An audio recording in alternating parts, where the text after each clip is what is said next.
Members of Parliament, ladies and gentlemen, the Deputy Speaker of the National Assembly, the Deputy Chairperson of the National Council of Provinces, the Deputy President of South Africa,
Jonge ngoku undishil nolahlekelwa ngumsebenzi eRhawutini usana lami lotyantoni na yumasikela waze wandenzakalisa ndokwenze njani na ndokwenze njani na musuku lila sibongile shugu shugu shugu shugu shugu musobuya awenyukubombela wenyuyebusele wenyukubombela wemanyandishiya wenyukubombela wenyuyebusele wenyukubombela wemanyandishiya shugu shugu shugu shugu shugu musobuya shugu shugu shugu shugu wemanyandishiya wenyukubombela wenyuyebusenima wenyukubombela wemanyandishiya wenyukubombela wenyuyebusenima wenyukubombela musuku lila sibongile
Speaker of the National Assembly, Chairperson of the National Council of Provinces, President of the Republic of South Africa,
Order, honorable members.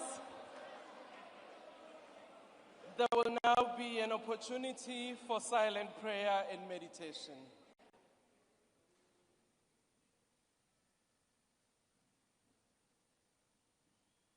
Please be seated.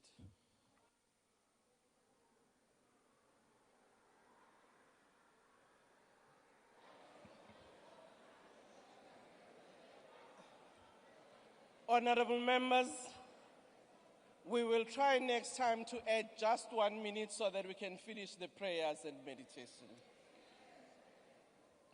Would like to thank our praise singer, and very importantly, that this year is the 30 years of our Constitution, and she gave the poem in Kuntile language, which recognizes the importance of the Khoi and the San members of our society. Honorable members, the leaders of our political parties who are here present with us in the gallery, our former heads of state, our former presiding officers who are here, our First Lady, the judiciary, the premiers of our provinces, the speakers, and all honored guests that have been invited by Parliament to grace this important occasion where we would be listening to the State of the Nation address. Would like also to acknowledge our members at home who are watching these proceedings online. Honorable members, the President has called this joint sitting of the National Assembly and the National Council of Provinces in terms of Section 84, subsection 2D of the Constitution of the Republic of South Africa, read with Joint Rule 13, subsection 1, subsection A, to deliver his State of the Nation address to Parliament. I now call on the Honorable the President, His Excellency Matamela Cyril Ramaphosa, to address the joint sitting. Honorable President.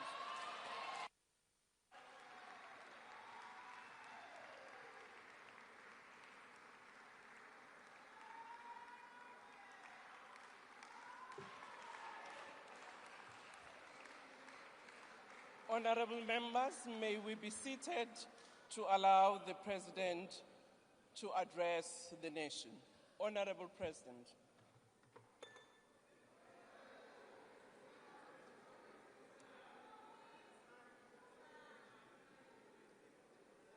Speaker of the National Assembly, Ms. Togoti Diza, the Chairperson of the National Council of Provinces, Ms. Refile Mtsweni-Tsipane, former President Kgalema Motlanthe, former Chairperson of the NCOP, Mr. Amos Masondo, former Chairperson of the NCOP, Dr. Naledi Pandor, Mayor of Cape Town, Alderman Jordan Hill-Lewis,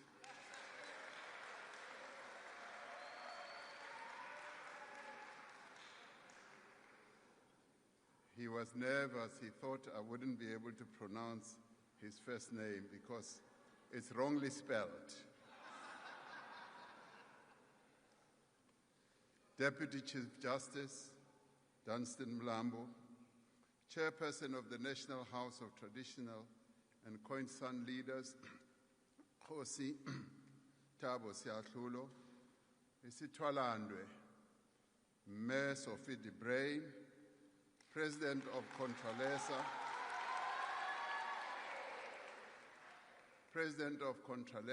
Khoshi Mutupa Mukwena, Members of Parliament, Premiers of our provinces, fellow South Africans.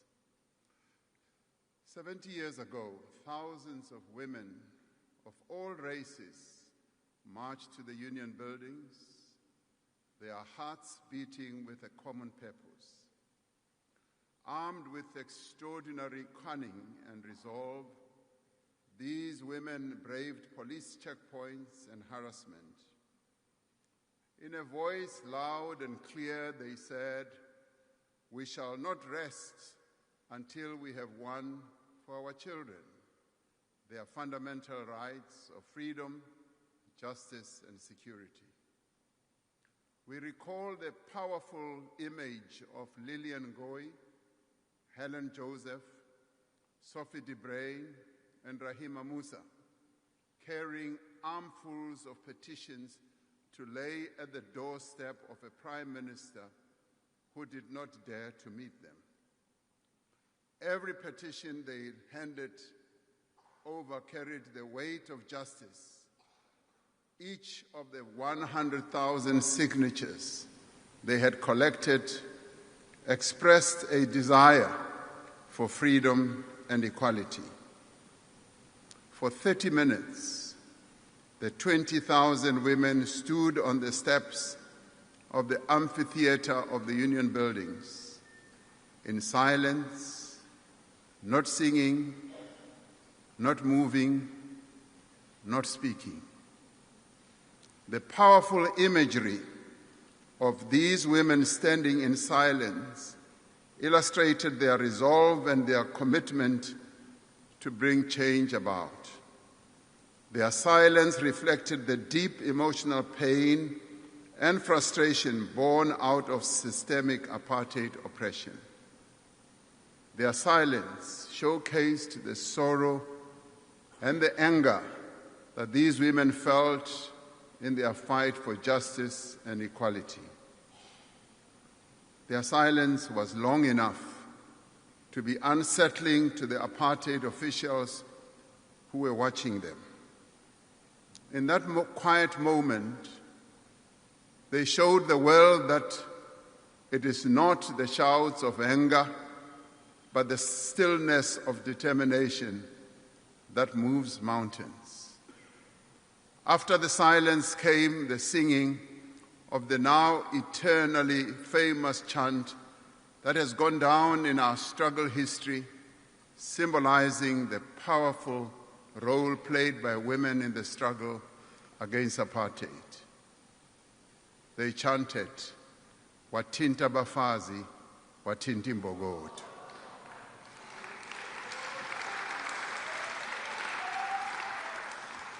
Translated, it means you strike a woman, you strike a rock. It is said that the women's chant rolled down the terraces of the Union buildings, turning the seat of state power into a stage of protest, where courage meets authority. This evening, we are honored to have amongst us Mam Sophie de Bruyn, one of the leaders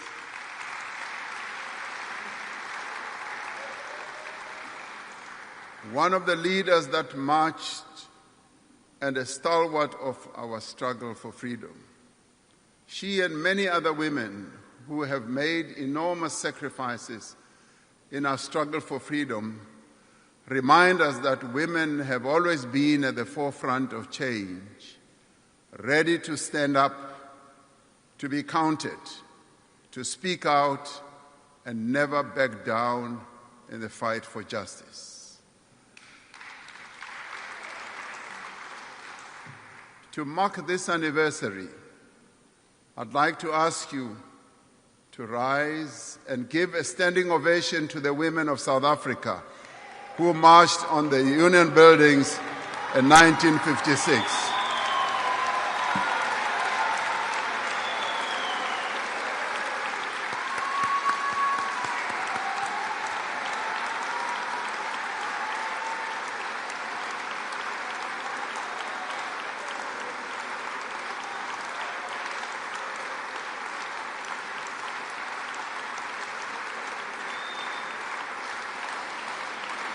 We may be seated.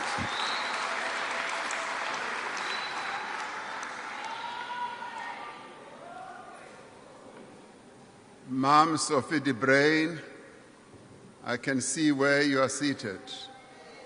Please stand up so that we can see you.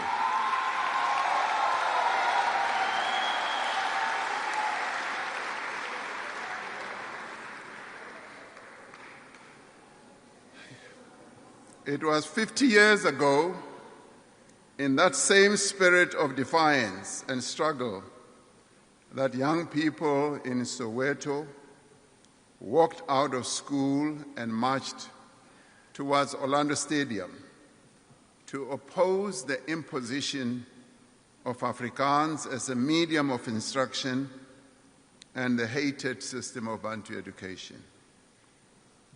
Their courage in the face of a brutally oppressive regime reverberated around the world and brought renewed attention to our struggle.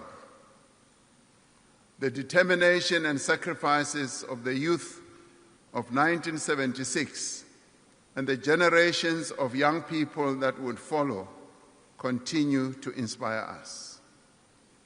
We thank the young people of 1976.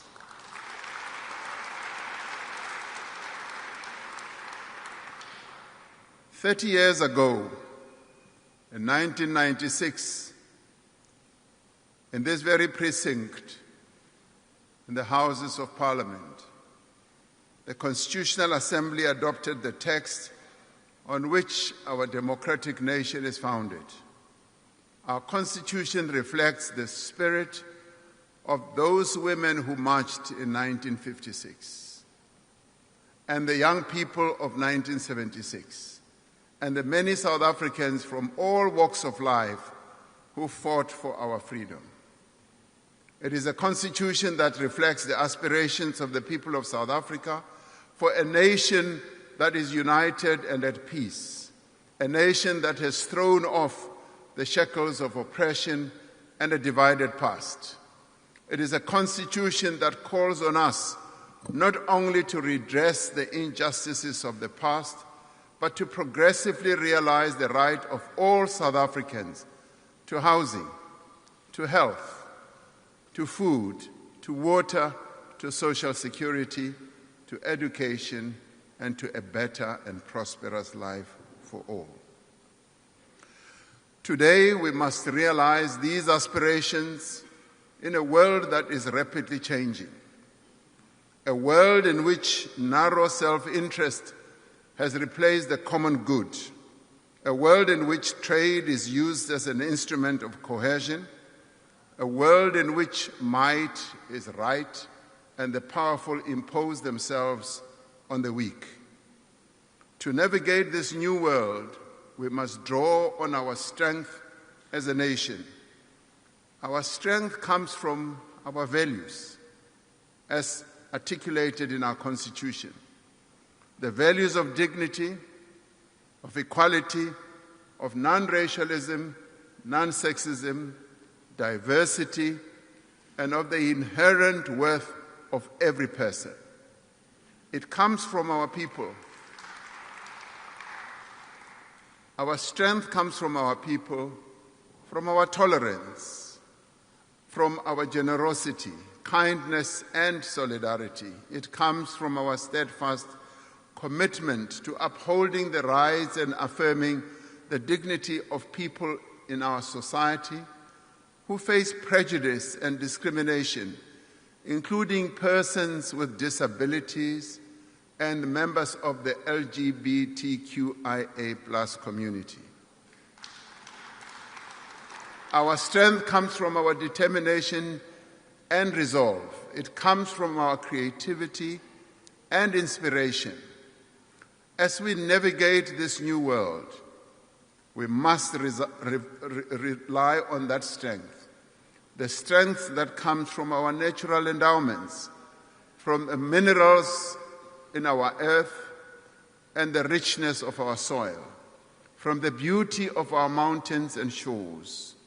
Our strength comes from our institutions, which are robust, independent, and from the spirit of democracy and freedom that lives deep within all of us. Our strength and power comes from one another. It comes from what we can achieve when we work together. Our strength also comes from our respect for one another, even as we may differ on various issues. Our strength also comes from our sporting men and women who continue to lift the South African flag on the world stage and bring glory to our nation. Now, as we reflect on the state of our nation, we can say that we are stronger today than we were a year ago. Our economy is growing again, and this growth is gathering pace.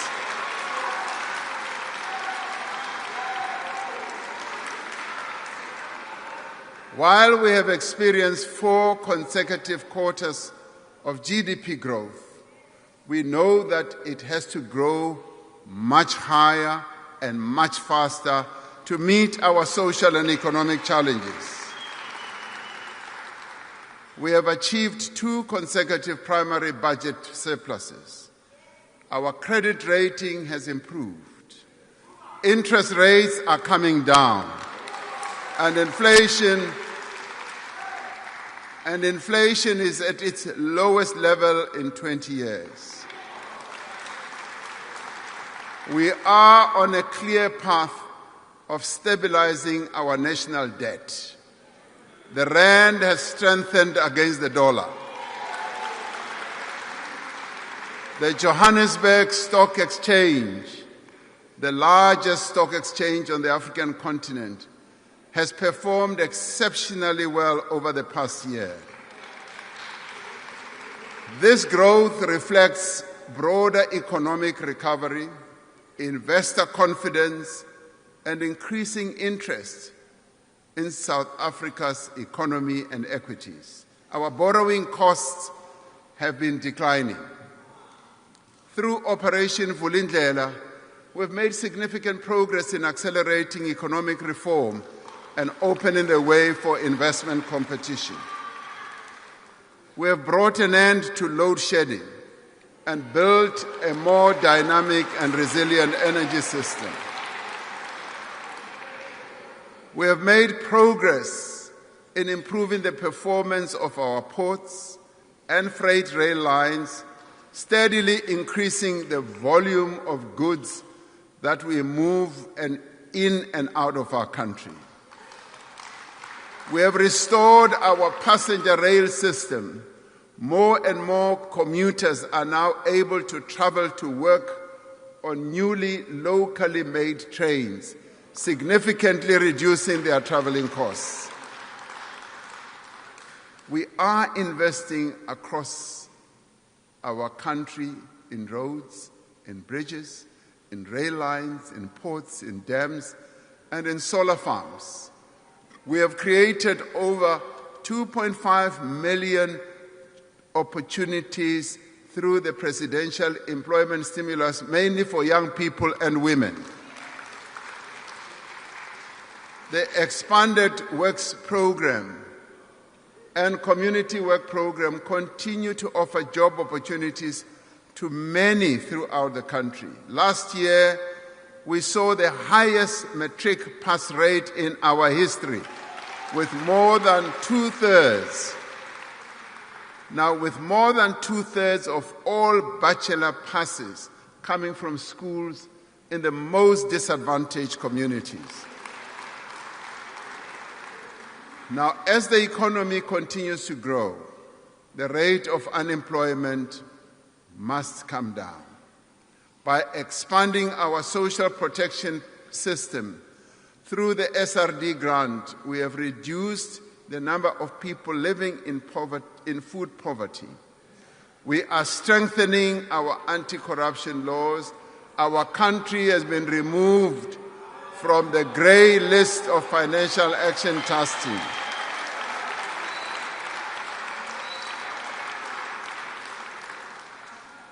We continue to make the progress that was difficult to make in previous years.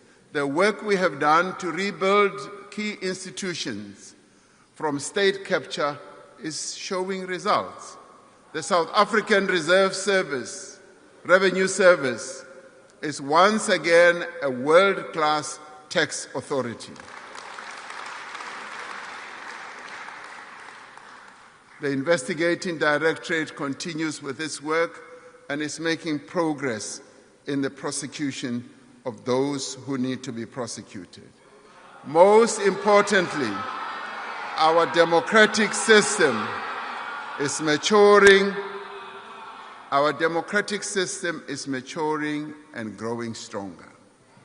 The government of national unity, you will love this, has shown that it is possible for South Africans to come together from across the political spectrum to work on a common agenda for growth and progress. Last year, we hosted the leaders of the world for a successful G20 summit, which showcased our country's strength on the global stage. Confidence is rising amongst investors, business people, and consumers. Now, these improvements are the result of a determined effort across government and across society. They show what is possible when we work in unity and we work with unity of purpose. Now we have a unique window of opportunity to translate these gains into sustained growth. Despite this progress, we must be honest about the challenges that we still face. Although we are moving forward, we must not claim any easy victories. We are still far from where we need to be.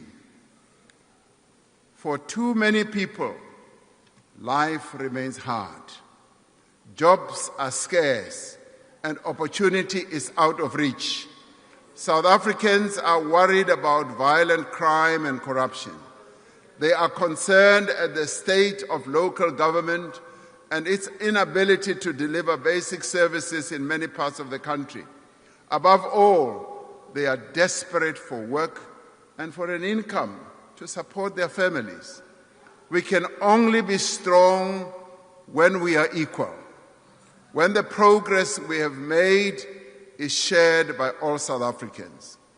The Constitution calls on us to work towards a society in which every South African has a fair chance to make a better life for themselves, in which every child receives a decent education and an opportunity to work and to thrive, a society in which we reclaim our public spaces and meet one another in the streets as equals, in which the state works for the people and the corrupt face consequences.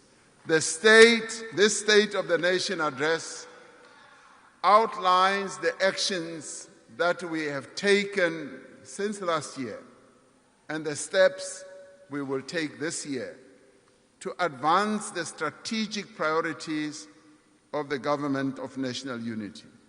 And these priorities, to remind ourselves, are firstly, to drive inclusive growth and job creation.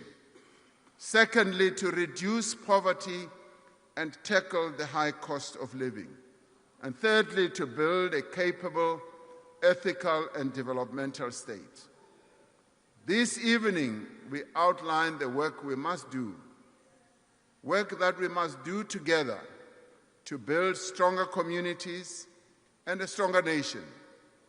We outline the work we must do together to build a South Africa that is more prosperous, more inclusive, and more peaceful, more united, and ultimately more equal.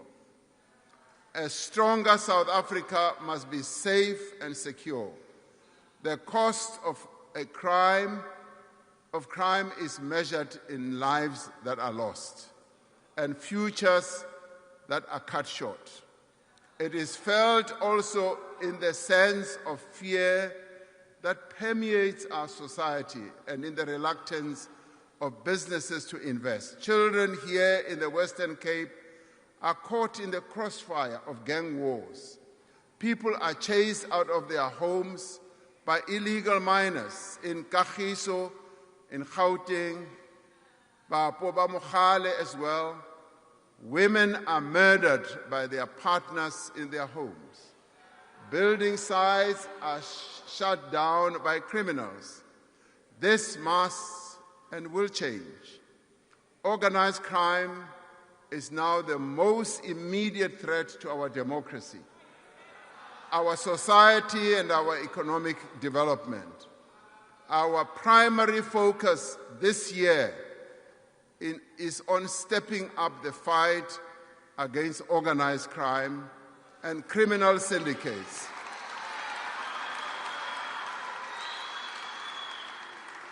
And we will do so using technology, intelligence, and integrated law enforcement. We will tackle organized crime by consolidating intelligence at national level, identifying priority syndicates, and deploying hand-picked multidisciplinary intervention teams focused on dismantling criminal networks. To strengthen our fight, against gang violence, I will be deploying the South African National Defence Force to support the police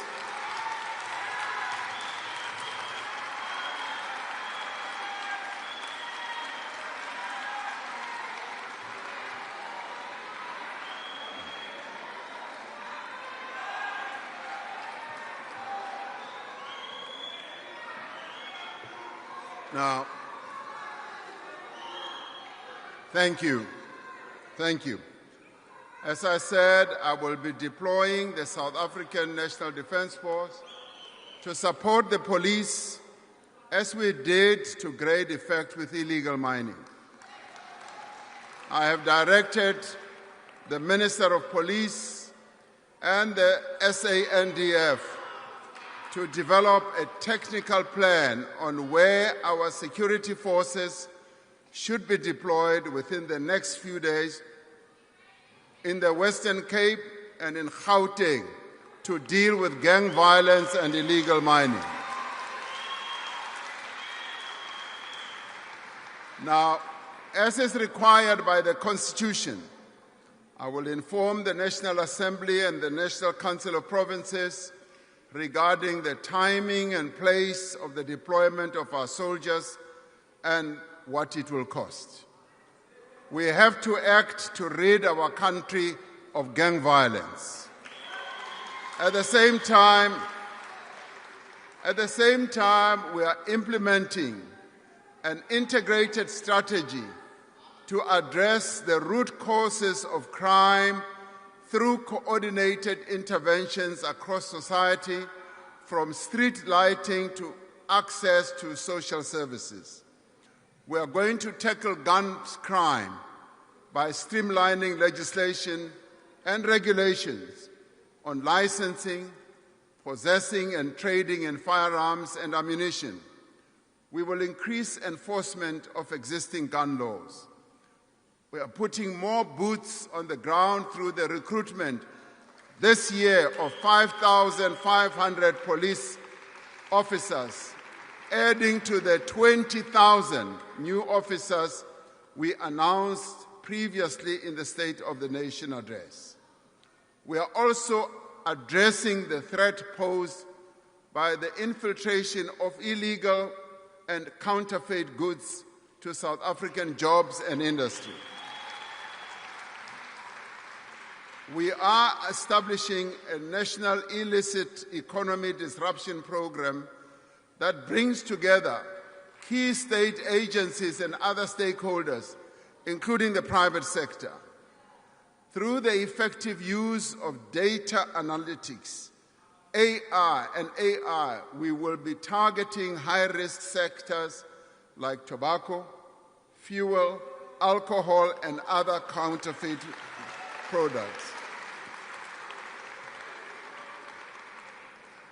The hearings of the Madlanga Commission of Inquiry and the hearings that are going on in the ad hoc committee here have exposed rampant corruption in the SAPS and some metro police departments through the abuse of power. We cannot tolerate this. The rule of law depends on a police service that is ethical, responsive, and rooted in the communities that it serves. The South African Police Service has established a task team to ensure that investigations arising from the Madlanga Commission are undertaken swiftly without interference. The State Security Agency will re-vet the senior management of the South African Police Service and Metro Police Departments. The vetting process will include lifestyle audits as well. As we have successfully done with previous commissions, we will use the recommendations of the Madlanga Commission to make far-reaching changes. We are determined that the Commission's findings and recommendations will lay the basis for a fundamental reform of our criminal justice system. We are confident that these efforts will succeed because the great majority of police officers are dedicated to upholding the law and diligently serving the people of South Africa. Now, drawing on the success of Operation Vulindlela in advancing economic reform, we will use a similar approach to establish a hard-hitting new criminal justice reform initiative. This will crack down on organized crime, on illicit firearms and trade, using a dedicated team to ensure that reforms are implemented across the system. We are further intensifying the fight against corruption by strengthening bodies such as the Special Investigating Unit, the National Prosecuting Authority, and the Hawks. We will finalize government's approach to the recommendations of the National Anti-Corruption Advisory Council on the establishment of a permanent, independent, overarching anti-corruption body. We cannot accept that those who speak out against corruption are victimized targeted and killed. The Whistleblower Protection Bill will be introduced in Parliament. Among other things, this will criminalize retaliation and provide psychosocial, legal, and financial support to whistleblowers. And there will be a special focus on restructuring our procurement system with a view to ending corruption. The Auditor General reports that the majority of incidents of corruption originate in the procurement system. We cannot allow this cancer to continue, and we must therefore act. Measures will be taken. Measures that we will take will include the use of technology and the finalization of the new Public Procurement Act regulations by mid-2026. We cannot fight organized criminals by treading softly. We must act with zero tolerance and bring the full force of the law to bear. And I'd like this message to be clear. There will be no impunity for acts of criminality and corruption. In addition to crime, water is now the single most important issue for many people in our country, from large cities like Johannesburg to smaller towns like Knysna and rural areas like Guyana. We have all seen the pain that our people have been expressing through demonstrations in various parts of Gauteng. Now, these protests have been fueled by the frustrations that our people are feeling over inadequate, unreliable access to basic services such as water. I have directed the Minister of Water and Sanitation and her deputy, as well as the Minister of Cooperative Governance, to attend to the water shortage problem and engage with our communities. Now, I can see you are excited. As we speak, Order, honorable members. Can we please lessen our voices so that members can hear the message? Thank you.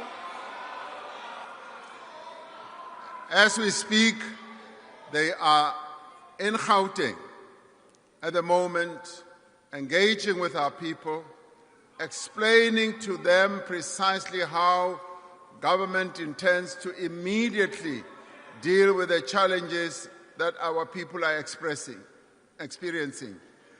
They have informed me that the pipes that had been damaged are being repaired and the reservoirs are filling up again. Now, this comes from poor planning, inadequate maintenance of water systems by many of our municipalities, and the main cause of the problems are now the reason why we are now having empty taps. There is no silver bullet to address this challenge, which has its roots in systemic failures and many years of neglecting infrastructure. To ensure water security is in the long term, we are building new dams, upgrading existing infrastructure.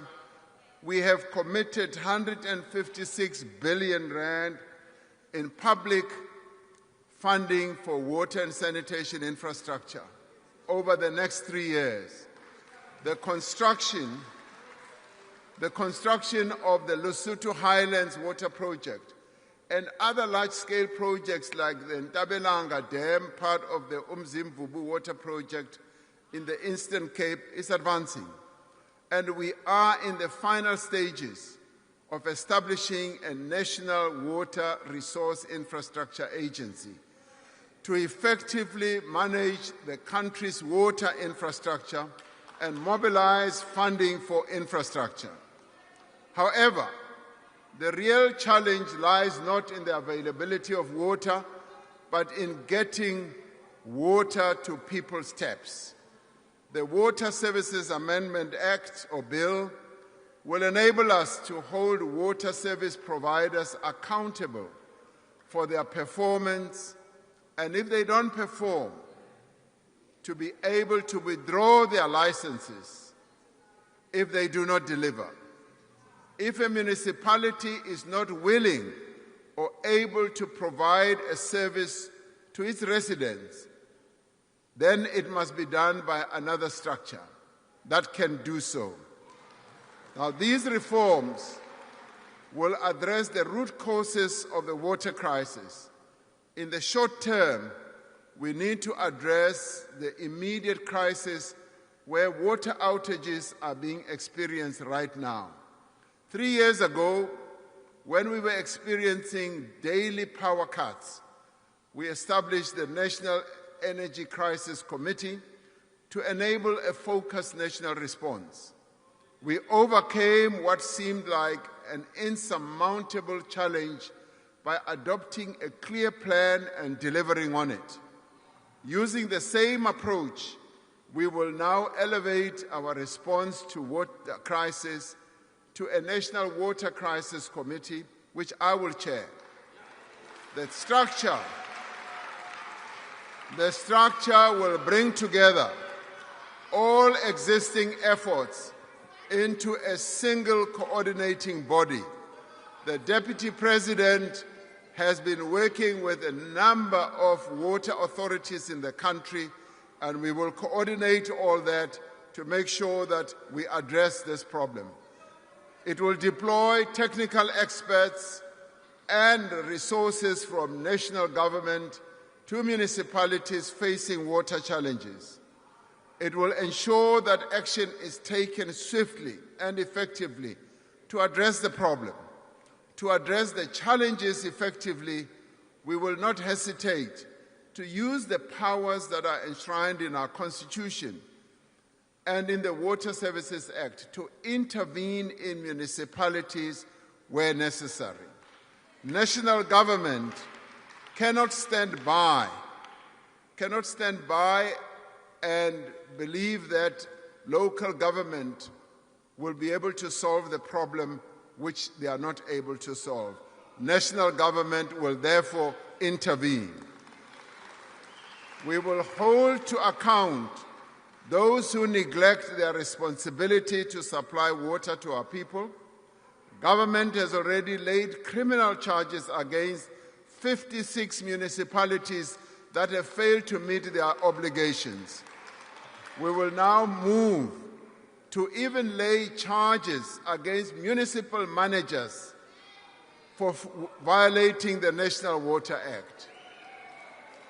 The critical problem is that in many metros, in many of our cities and towns, water revenue is being used for other purposes, and very little is invested in upgrading and maintaining water infrastructure.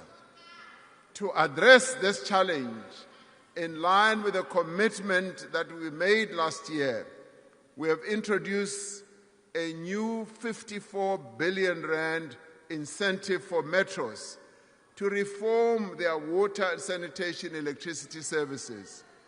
This will ensure that the revenue from water usage is put straight back into fixing pipes, into fixing reservoirs, and into pumping stations. Water outages are a symptom of a local government system that is not working. A far-reaching overhaul is now underway to address the root causes of dysfunction in many of our municipalities. In many places, local government administrations are weak, don't have the capacity, and are also governed by patronage rather than by technical capacity and merit. In her most recent report on local government, the Auditor General said, local government is characterized by inefficient accountability, failing service delivery, poor financial management and governance, weak institutional capability and widespread instability. She says that arresting the decline of local government will require our collective action. We are now taking collective action. Learning from our experience of the past 30 years, we will in the coming months finalize a revised white paper on local government. This will provide solutions for the functioning of an effective local government system. The white paper will reimagine the way that our local government should work. The current system is too complex and fragmented, expecting even small and weak municipalities to take on many responsibilities. We will propose fundamental changes that recognize the reality that some municipalities can take on more functions than others, and that we need a differentiated approach to municipal powers and responsibilities. We're also proposing a more structured cooperation between municipalities and traditional and Khoisan leadership institutions to enable community engagement and shared problem solving. We will ensure that senior officials in local government have the required qualifications and are appointed through an independent process free from political interference.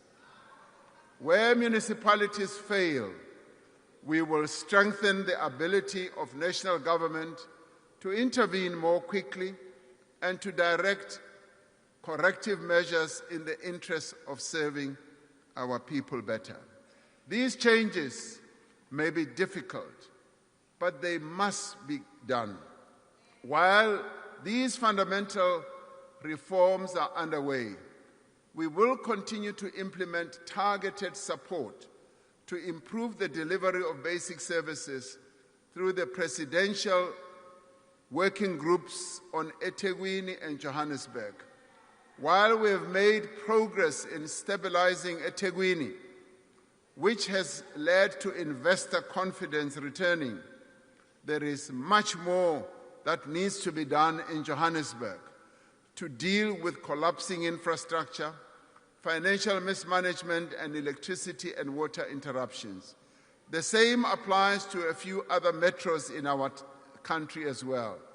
There are many committed people with skills and experience working in local government. It is our responsibility to remake, reorganize, and better resource municipalities so that they can continue doing their work. As a country, we're increasingly vulnerable to extreme weather conditions. And just a few weeks ago, catastrophic flooding in Limpopo and Mpumalanga, as well as parts of KZN, caused the loss of a number of lives and widespread destruction of homes, schools, clinics, and other infrastructure. I visited Giyani, and where there were 16 houses, nicely built houses, as we arrived, it was just an open field. The houses had been washed away. It was like there were no houses ever before. The foundations, the roofs, and all that had been washed away. The classification of floods as a national disaster has enabled national and provincial government to prioritize funding to address the most pressing needs of the people who are affected. A stronger South Africa depends on a growing economy. For more than 15 years, our economy has experienced low growth. All our actions are now driven by the need for rapid and inclusive economic growth to create more jobs and to create, for that matter, better quality jobs. To give effect to the medium-term development plan, Cabinet has approved a comprehensive implementation plan to drive growth and inclusion. Through this plan, we are working to revive growth by creating conditions for firms or companies to invest by maintaining a clear and stable macroeconomic framework, investing in infrastructure that works, creating a conducive regulatory framework that supports growth and enables competition, and a focused and forward-looking industrial policy. The foundations of this plan is investment, particularly in public infrastructure, as well as labor-intensive growth sectors that are capable of future growth. Now, these include the digital and green economy, where young people will find employment opportunities. Infrastructure is much more than an investment in brick, mortar, concrete, and steel. It is an investment in jobs, in productivity, in growth. For many years, fixed investment has been declining. We are now changing all that. Government has committed more than 1 trillion rand in public investment over 3 years to build and maintain infrastructure. This is the largest allocation of its kind in our country's history, and it will be transformative. It will create jobs. Through the Infrastructure Fund and the new regulations for public-private partnerships, we are using innovative funding models, reducing risk and attracting investors to fast-track projects in energy, in water, in transport, and in the digital infrastructure. We launched our first ever infrastructure bond to raise funding for the infrastructure drive that we have embarked upon, which was more than 2 times oversubscribed, showing that when we have put our resolve forward and have put forward innovative ways of raising money, those with money, the private sector, do respond. Disputes arising from implementation of tenders often delay the implementation of necessary infrastructure. We often find that when an infrastructure project is about to be embarked upon, competitors start taking each other to court, and waiting for the long court process always delays the start of those projects.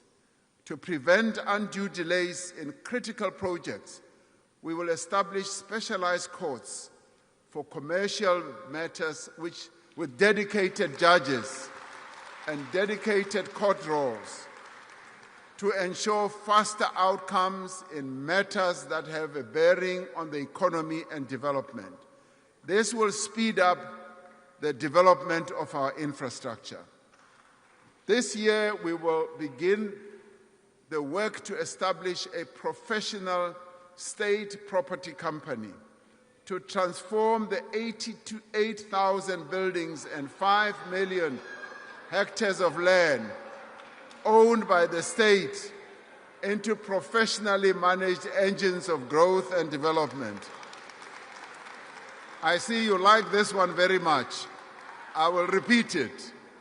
Now, through Operation Vulindlela, we are working to transform the structure of our economy, to fix our infrastructure, and make our electricity, water, and logistics sectors more competitive and more efficient. Having put load shedding behind us, we must now transform our energy system to ensure long-term energy security. For decades, our economy grew on the back of cheap electricity. But then state capture, mismanagement, inadequate maintenance, and inflated mega projects drove up the cost of electricity to businesses and to ordinary citizens. Now, with the far-reaching changes that we are making to the sector, And with our abundant solar and wind resources, we will be able to drive down the cost of electricity. Regulatory changes have enabled a massive and growing pipeline of investment in renewable energy. By 2030, more than 40% of our energy supply will be coming from cheap, clean, renewable energy sources. We are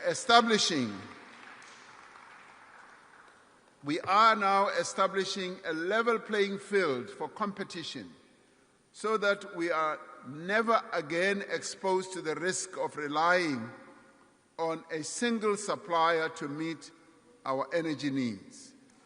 We are restructuring Eskom and establishing a fully independent state-owned transmission entity, as I have said before. This entity will have ownership and control of transmission assets and be responsible for operating the electricity market. Given the importance of this restructuring for the broader reform of the electricity sector, I have established a dedicated task team under the National Energy Crisis Committee to address the various issues relating to the restructuring process, including clear timeframes for its phased implementation. The Minister of Electricity and Energy, Minister of Finance, and the Minister of the Presidency, and other ministers will all work together to make sure that we come up with clear proposals and timelines and how this will be phased in terms of implementation. This task team will report to me within 3 months. In addition, we will this year commence the first round of independent transmission projects to enable private investment in expanding our national grid. There has been tremendous interest. There's been tremendous interest in investments in our transmission process. We will work in each province to address transformer overloading, illegal connections, and equipment failure with the objective of eradicating load reduction by next year. We are committed to the path that we have embarked upon to modernize our energy system. We have begun to turn around the performance of our rail system and ports so that our businesses can get their products to global markets. We have now enabled private rail operators to access our network on a concessionary basis, which will now allow different rail companies to compete to move volumes from road to rail. Later this year, we will initiate major public-private partnerships in our port terminals and rail corridors through a concession model that preserves public ownership by the state while mobilizing private investment and expertise. Last month, we concluded a partnership with an international port operator to manage the Durban Pier 2 container terminal, the largest in our country. Pier, you're right. This partnership, something good also comes from your side. This partnership will result in new investment in equipment and infrastructure at the port and will bring it back to world-class standards. We continue preparations for the introduction of high-speed rail in South Africa.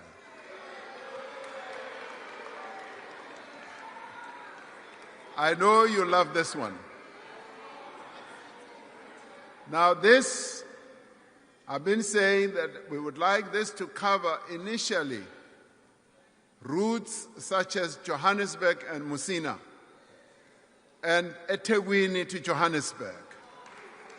Now, It often takes, high-speed trains are happening in many parts of the world. They have cut down the time of travel, and in my book, it should no longer take 5 to 6 hours to travel from eThekwini or Durban to Johannesburg, 4.5 hours from Johannesburg to Messina, when it can be done in a much shorter space of time. Our people want it, and progress is now being made. Nearly 30 companies indicated their willingness to participate in high-speed rail corridors when we put out the request for information last year.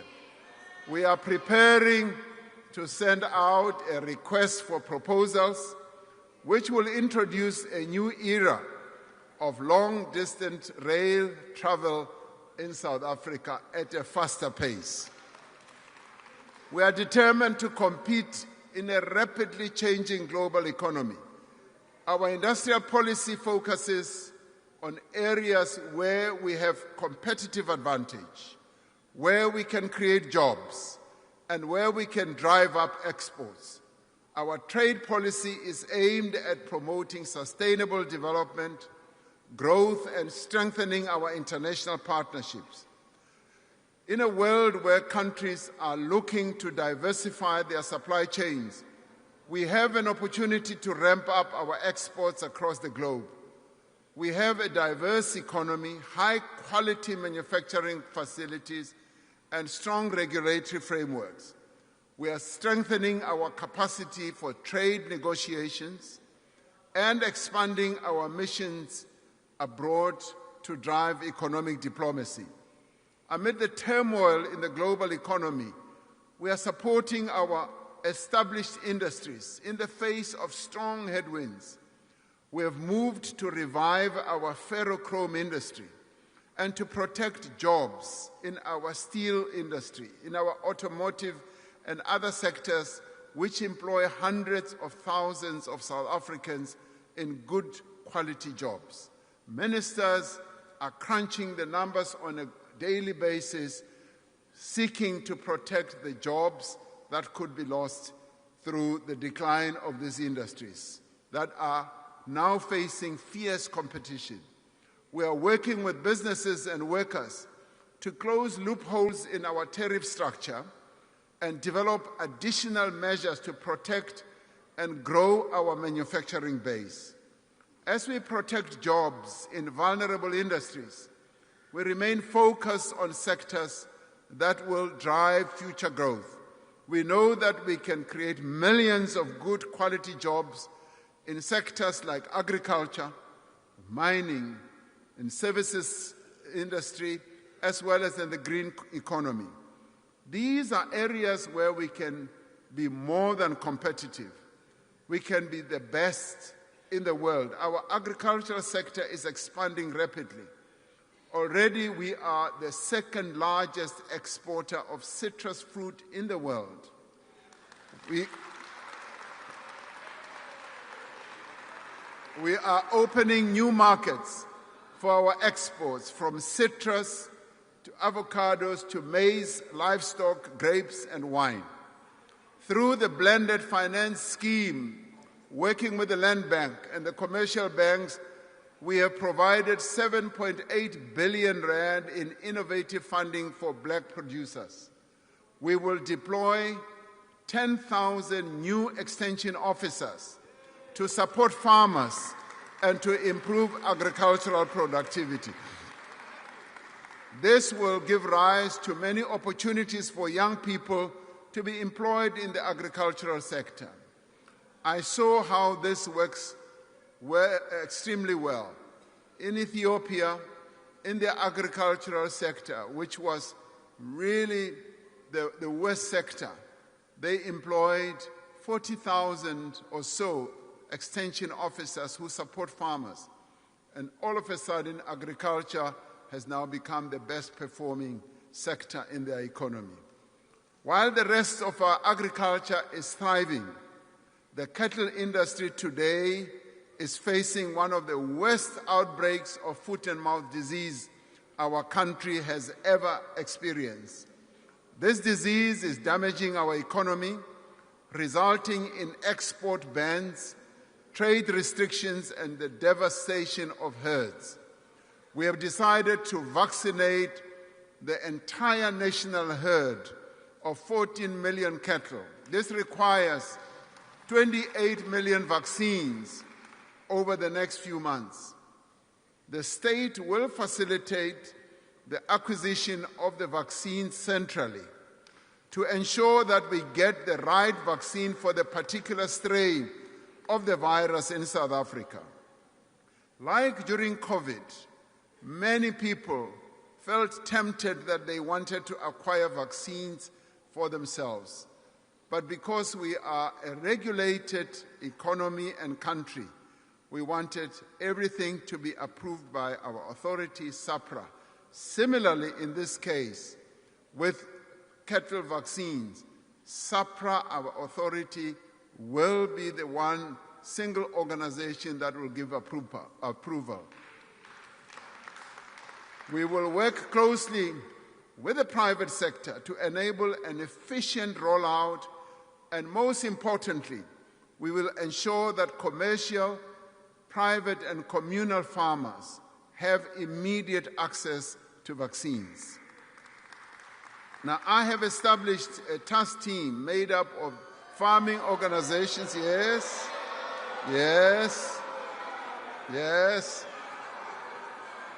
farmer organizations and experts, working together with the Minister of Agriculture and his department that will report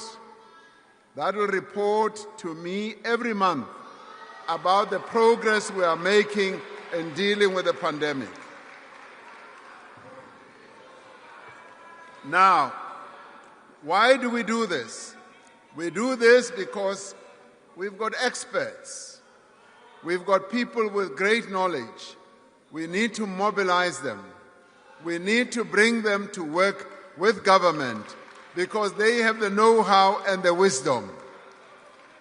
We have classified foot and mouth disease as a national disaster and will be mobilizing all necessary capabilities within the state to deal with this crisis.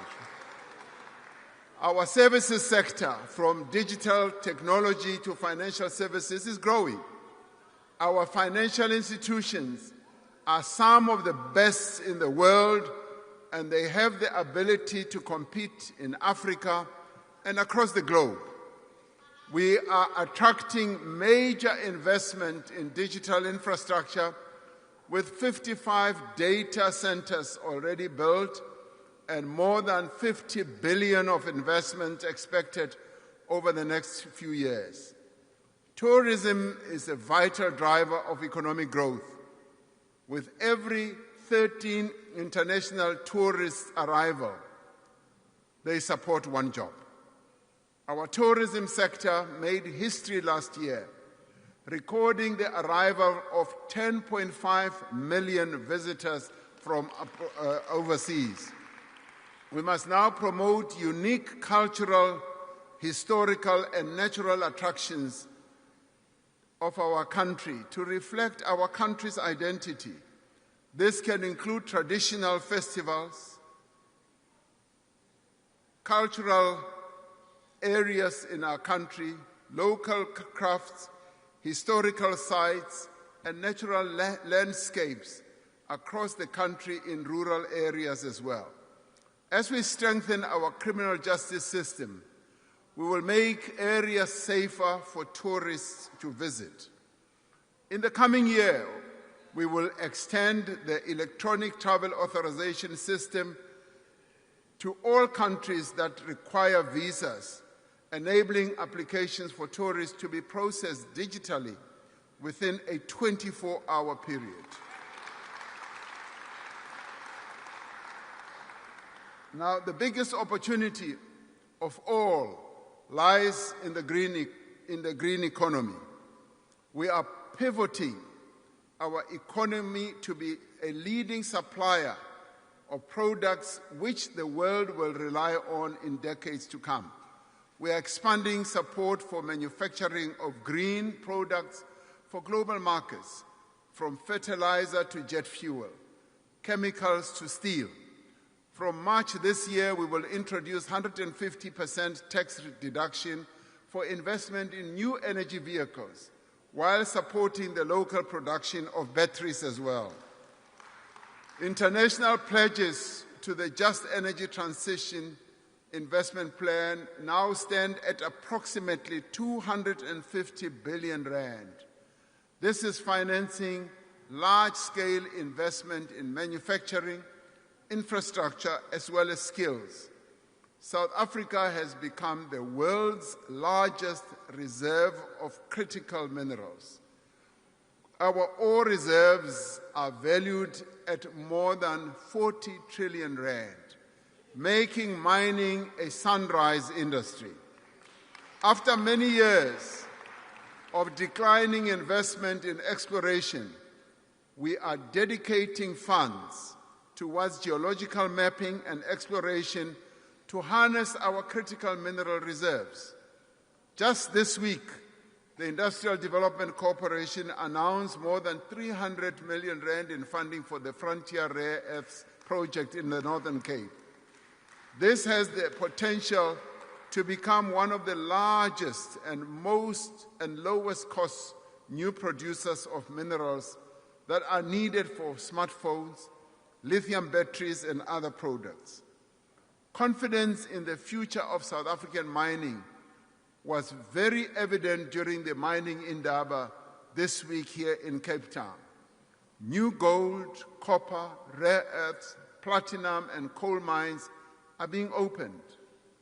And black people are players, serious players in this industry now of late. And we are happy about that.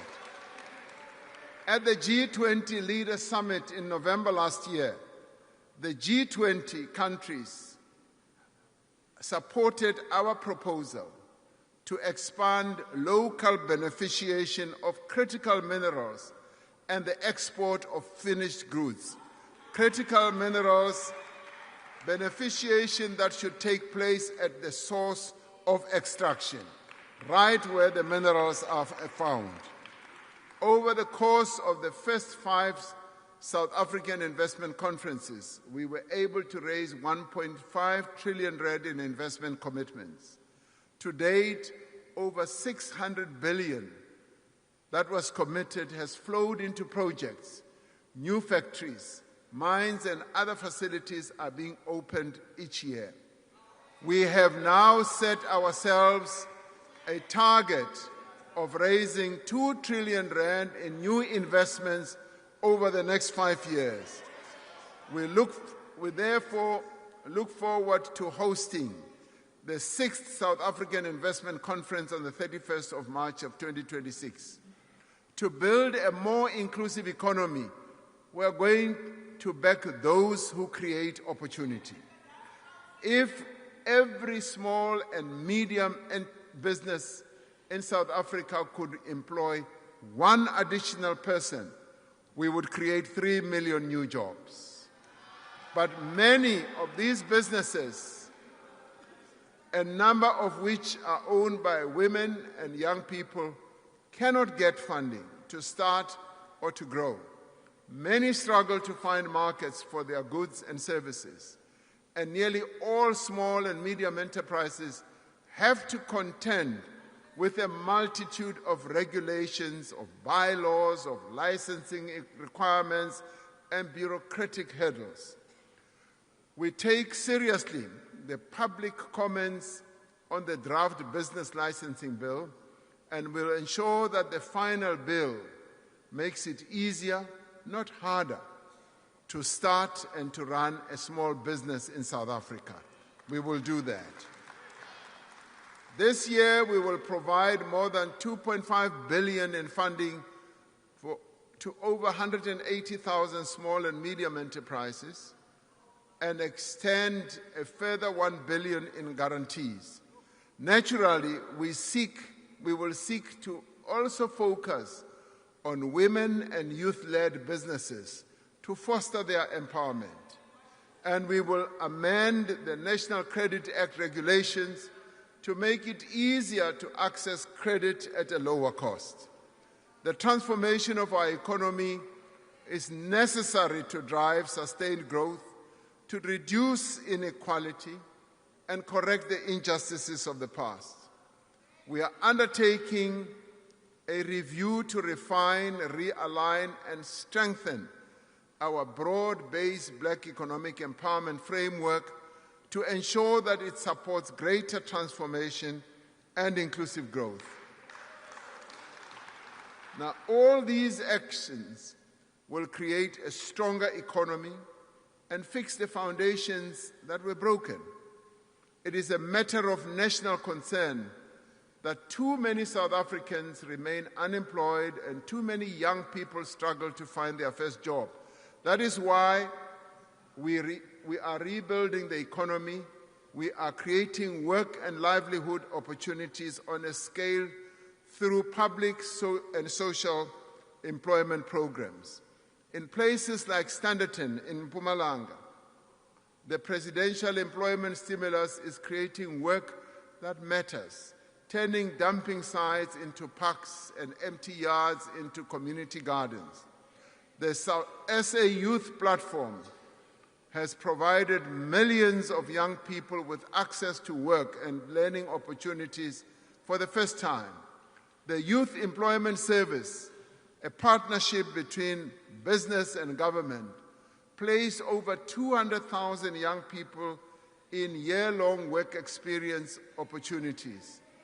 This year, we will introduce regulatory changes that will make it much easier for businesses to participate in the Youth Employment Service and create jobs for young people. In the coming year, we will expand our public employment programs, including the Community Works Program and the EPWP and the Presidential Employment Stimulus. We will ensure that they are better coordinated, provide income support, skills development, and pathways into longer-term work, particularly for young people and women. To ensure that no one is left behind, we are implementing decisions to increase employment equity targets for persons with disabilities in the public service to 7% by 2030 and to mandate a 7% preferential procurement target across all government and public entities. Above all, however, a strong economy relies on a well-educated, capable, and skilled population. Our focus now is on establishing a firm foundation for learning in the early years of a child's life. We are expanding access to early childhood development through the Bana Pele mass registration of ECD facilities and an increase in subsidies for ECD learners. By making grade R compulsory, we are getting all our children off to a good start.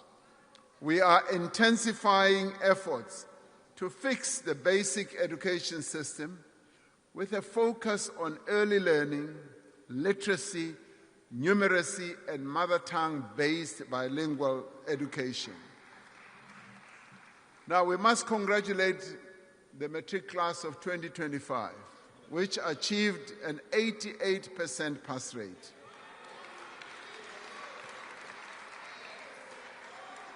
Now, this is the highest pass rate in our history, reflecting both commitment of the learners and the interventions we have made to improve learning, but we also congratulate them for the sacrifices they themselves have made to get where they are. As we welcome improvements in the high dropout rate in the last few years of schooling, more learners must be able to write matric and take subjects like maths and science that will enable them to progress further. To enable the youth today to transform our society and secure their future, we are preparing the ground for a skills revolution. We are undertaking a fundamental overhaul of the skills development system to implement a dual training model that integrates education with practical workplace experience. Now, this will enable young people, as they are trained for skills, to be almost certain that they will get jobs once their training has happened. We will reform and reduce the number of sector education training authorities, SETAs, to improve governance, strengthen industry participation, raise the quality of training, and better align skills development with the needs of the economy. Now, this includes improving the use of TVET colleges as the primary sites for occupational training and artisan development. To support effective workplace learning, we will increase the proportion of the skills development levy returned to employers, restoring it to its original level of 40%. We will also transform the National Skills Fund into a more agile, outcomes-driven instrument that supports unemployed young people to access workplace experience and employment, building on successful initiatives such as Job Boost. These reforms will ensure that various training programs that we have in government are a door to opportunity, not a dead end. To absorb the increasing number of young people passing matric, we will expand opportunities for young people to enter institutions of higher learning. I have directed the Ministers of Finance and Higher Education to work on a proposal for us to build more universities and TVET colleges for specialized areas of focus. An immediate problem is the great shortage of student accommodation at our institutions of learning. I have also directed the Minister of Higher Education to address this challenge, working together with financial institutions on innovative methods in which government can provide student accommodation. A stronger South Africa is built on strong communities, and strong communities look after their children.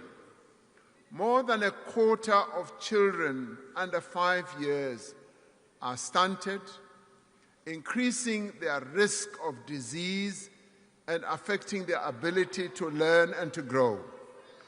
Now, this is devastating for children and their families and has an impact on our society as a whole.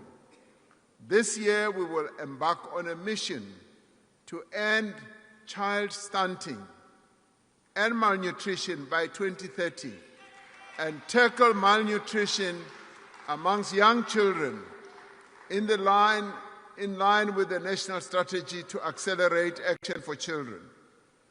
We will focus on the crucial 1,000 days of a child's life, building on existing support such as the Child Support Grant. We will implement targeted interventions to ensure that pregnant women and low birth weight children get the protein and nutrients that they need. This is a massive crisis that demands attention and resources. Now, the medium-term budget statement that will be presented by the Minister later this year will set out a clear allocation for the actions that we need to take. A major contributor to child stunting is excessive alcohol consumption. which can affect a child's development during pregnancy. Alcohol abuse leads to violence, leads to road accidents and crime. Now, to address this scourge, we call on provincial governments to strengthen the regulation of alcohol by limiting the density of alcohol outlets, restricting trading hours, and ending the sale of alcohol in large containers. As national government, we propose measures to curb excessive alcohol use, including minimum unit pricing or higher excise duties and greater restrictions on alcohol advertising, which we are consulting with the stakeholders. Now, since it was introduced during COVID-19, the Social Relief of Distress Grant has kept millions of South Africans out of food poverty. As a transformative instrument to improve the lives of the poorest and the most vulnerable people, this grant will be continued into the future. This year, we will redesign the grant to more effectively support livelihoods, skills development, work opportunities, and productive activity. We know that most of the money provided through the social grants is spent on food and transport. In our cities and towns, most people live far away from workplaces and services. We are remaking our cities and reducing the cost of living for working families by expanding affordable housing and revitalizing commuter rail. We are introducing a new model for housing where people are given subsidies for ownership and rental in areas that are suitable for them. We are shifting from building houses for people to supporting them to build, to buy or to rent their own houses. Yesterday marked the 60th anniversary of the declaration of District 6 here in this city as a white group area. A couple of 100 meters from here where we are, more than 60,000 residents were forcibly removed and relocated to the Cape Flats.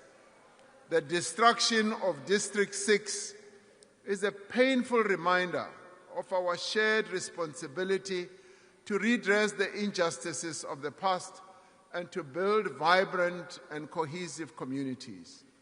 The restitution claim lodged in 1998 affirmed the lawful right of former residents of District 6 and their descendants to come home. That return has required court supervision, detailed planning, and sustained public investment. Many homes have now been completed and handed over to verified claimants.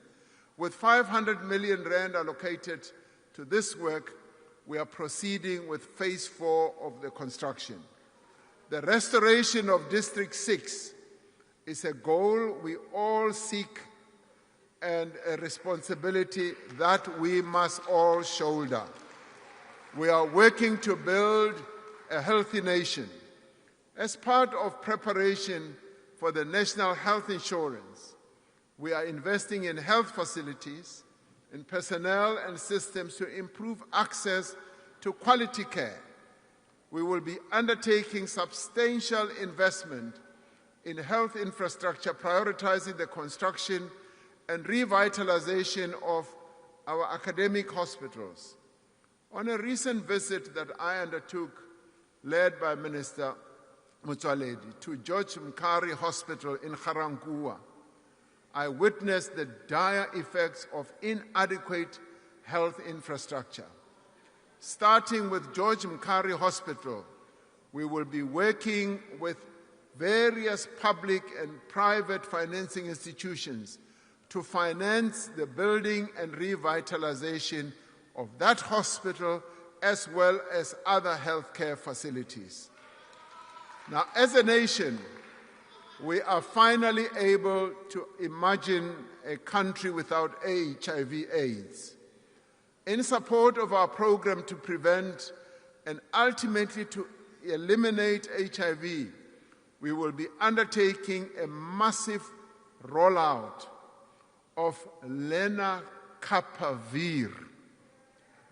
a 6-monthly injection that has proven highly effective in preventing transmission of HIV.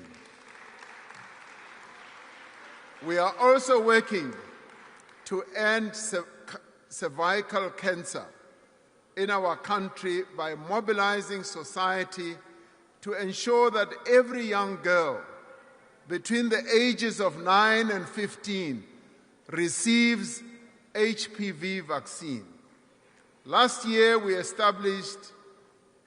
classified gender-based violence and femicide as a national disaster.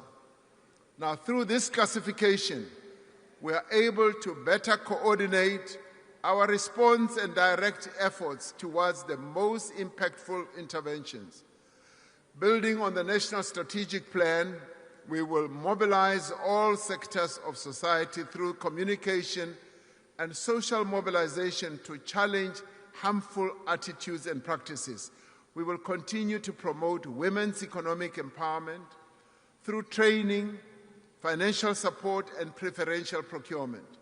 We will strengthen law enforcement through faster investigation, improved case management, expanded sexual offences courts, and action against repeat offenders.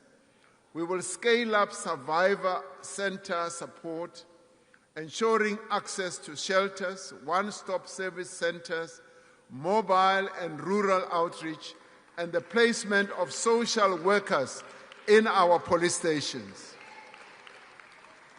Illegal immigration continues to pose a risk to our security, our stability, and economic progress. We will address this problem while ensuring that the fundamental rights of every person in this country are upheld and protected.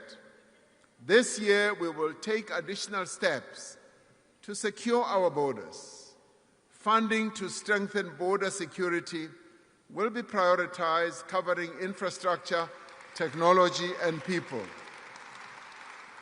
Now, key border posts will be redeveloped through public-private partnerships, and we will extend the electronic travel authorization to all international airports and the busiest land ports of entry.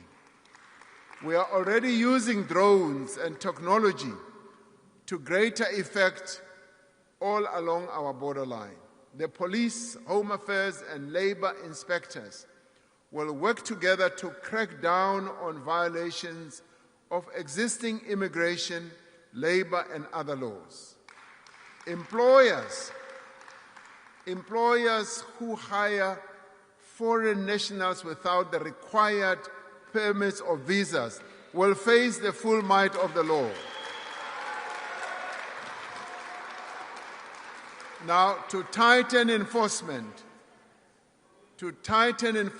we will hire an additional 10,000 labor inspectors this year. As we undertake these interventions, we insist that the laws of our country must be observed by everyone. We will not tolerate violence and acts of lawlessness directed at foreign nationals. No foreign national should be unlawfully barred from accessing public facilities, including health facilities and schools. To build a stronger South Africa, we need an ethical and capable developmental state. A capable state needs committed and honest public servants with the right skills and a deep culture of service. Over the past year, we have passed significant new legislation to professionalize the public service. The Public Service Amendment Bill will protect key appointments from political interference and ensure that capable and qualified people are appointed to senior positions on the basis of their suitability for the job. Lifestyle audits have been made mandatory for senior public servants, reaching 93% compliance across departments. We are establishing a central registry for disciplinary cases across all spheres of government. This will prevent people who are facing or have undergone discipline action from being employed elsewhere in the state. We are continuing to improve governance and performance of state-owned enterprises like Eskom, Transnet, Denel, PRASA, and others. This includes the implementation of clear standards of appointment to ensure that the leaders of these entities have the right qualifications and experience. We will continue to work in a phased manner towards a centralized model of managing our SOE portfolio so that we can set standards, improve governance, and ensure financial sustainability to deliver on their mandates. This includes finalizing the National State Enterprise Bill, which will be done in this Parliament. We will harness digital transformation as a driver of growth, of inclusion and effective service delivery. This year, Home Affairs will launch the Digital ID to enable safe and secure use of digital services for all South Africans. We will digitize driver's licenses, matric certificates, and services at the Master's Office. Citizens will be able to fill out police statements online, and eligibility for SASSA grants online, and be tested remotely. All these services will be made available by my Mzansi platform. Soon, every South African will be able to access many of the services they need without having to visit a government office or filling out manual forms. This year alone, hundreds more bank branches will now offer smart IDs and passport services, decreasing queues and waiting times. We will also work with civil society to ensure that citizens' protections and rights are safeguarded through this digital revolution. For South Africa to be strong, our continent, Africa, must be at peace and it must prosper. To advance the values of our Constitution, to promote our national interest, we seek a world that is sustainable, just, and inclusive. In an increasingly volatile world, South Africa holds firm to the principles that defined our G20 presidency and underpin our foreign policy, which is solidarity, equality, and sustainability. Now, through our position in the African Union and the Southern African Development Community, SADC, we are advancing regional integration, peace, and stability. We know that we are using our international relations to support domestic economic priorities, including manufacturing, value addition, and export growth. We are contributing to the implementation of the African Continental Free Trade Area to expand trade between African countries, to drive industrialization, and to create jobs. South African firms, our banks, our farmers, our manufacturers will be leading suppliers to an African market of 1.4 billion people whose working age population will double in the next 25 years. We are building mutually beneficial relations with all countries on terms of equality and respect.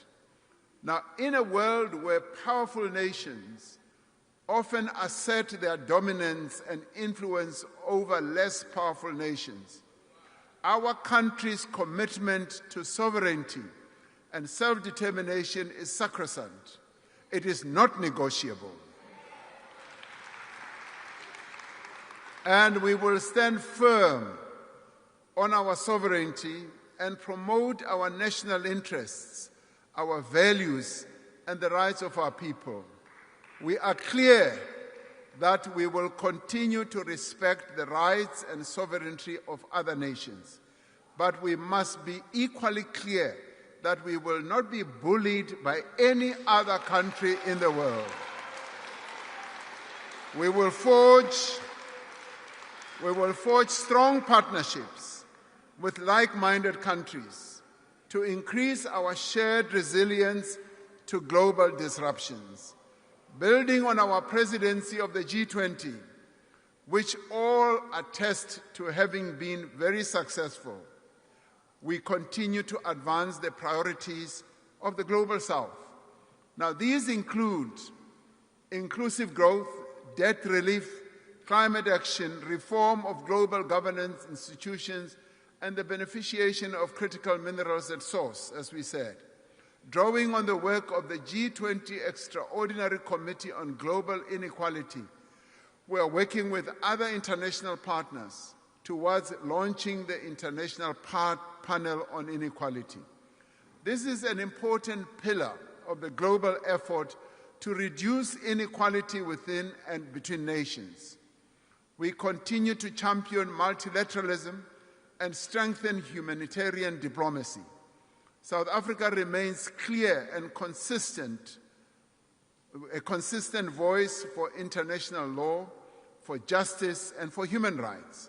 South Africa will continue to support conflict prevention and peacekeeping efforts of the United Nations, the African Union, and SADC. We are proud of the participation of South African soldiers in peacekeeping missions in many parts of our continent since the advent of democracy. We have requested the United Nations to allow us to withdraw our troops from the UN mission in the DRC, where they were serving under MONUSCO, with a view of consolidating our own defense force and strengthening it.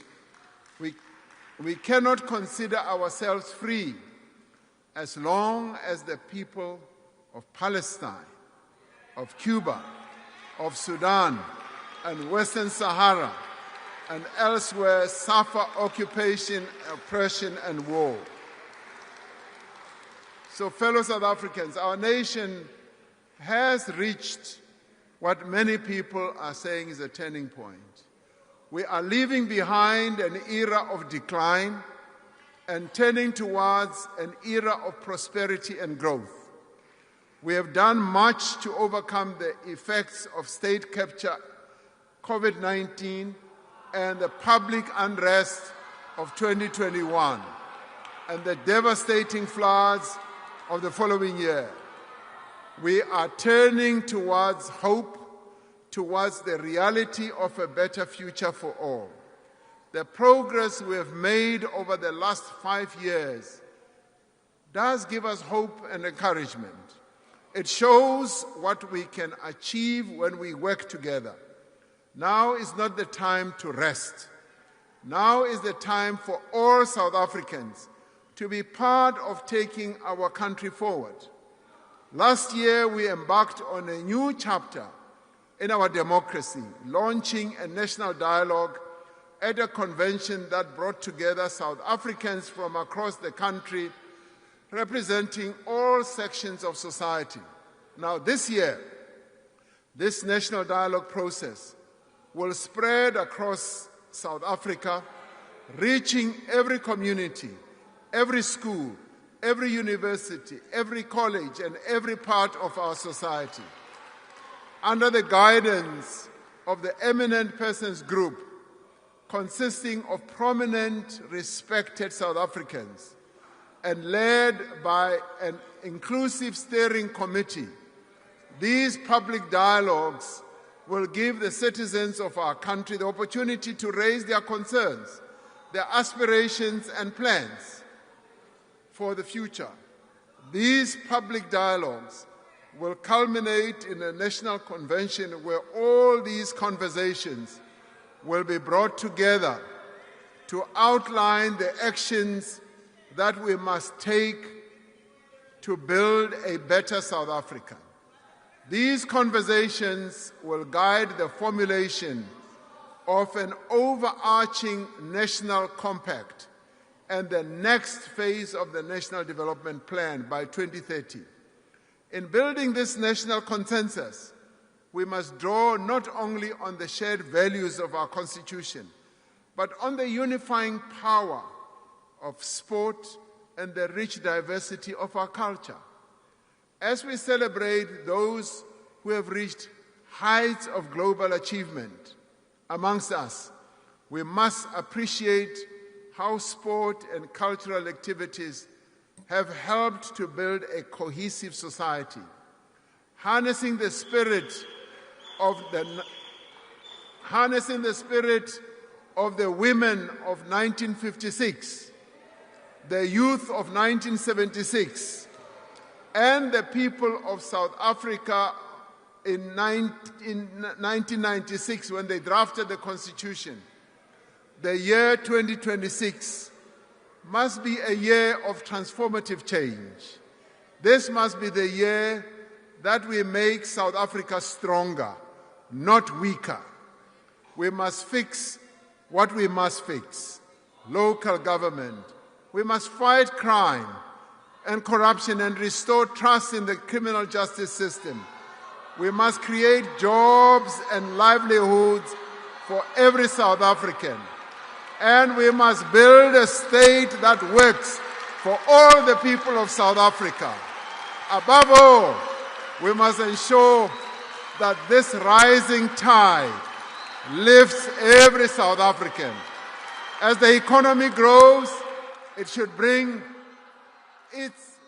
into its fold those who have lived on the margins. This is the time for all South Africans to rise, and we must rise together. Thank you very much.